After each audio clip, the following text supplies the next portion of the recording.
It was nighttime. There was a strange silence in my room, so deep that my ears started ringing.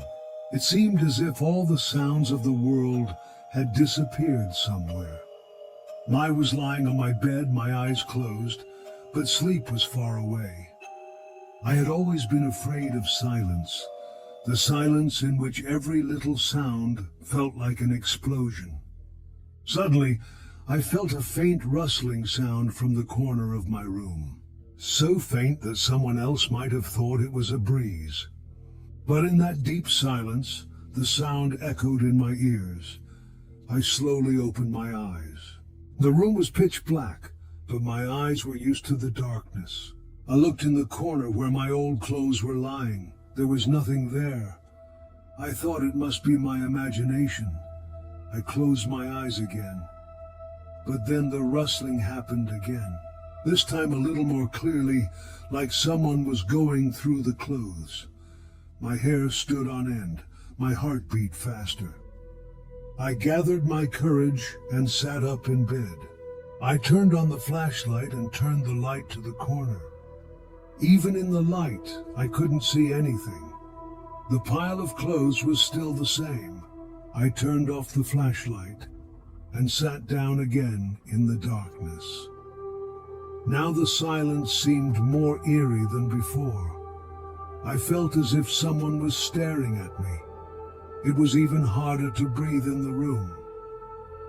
I felt a cold breeze from behind me, even though the window was closed. My whole body started to shiver, and then I heard it. A whisper right next to my bed, close to my ear. So soft that I couldn't make out the words, but it was a human voice. A muffled, unnatural whisper. My blood froze. I wanted to scream, but the sound got stuck in my throat. I felt as if someone was bending over me. I pushed myself to the other side of the bed without opening my eyes. There was a loud creak. It was the sound of my bed frame breaking, as if someone had stepped on it. I opened my eyes and looked. In the darkness, I saw a shadow at the head of my bed. A thin, long shadow leaning against my bed. It had no shape, just a black monster. I saw that the shadow's eyes were glowing red, like two embers staring at me. I gathered all my courage and shouted, "Who are you?" My voice echoed in the room.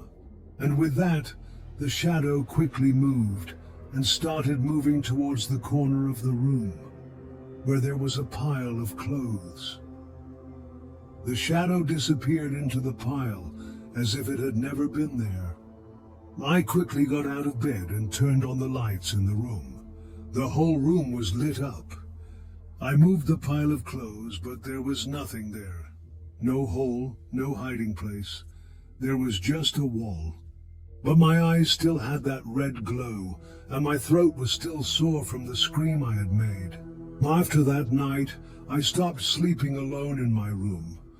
That whisper, that shadow, that cold air, and those red glowing eyes, it's all etched in my mind. Even today, when the deep silence falls at night, I feel as if that shadow is hiding somewhere nearby, and someday it will reappear. In that silence, it is still the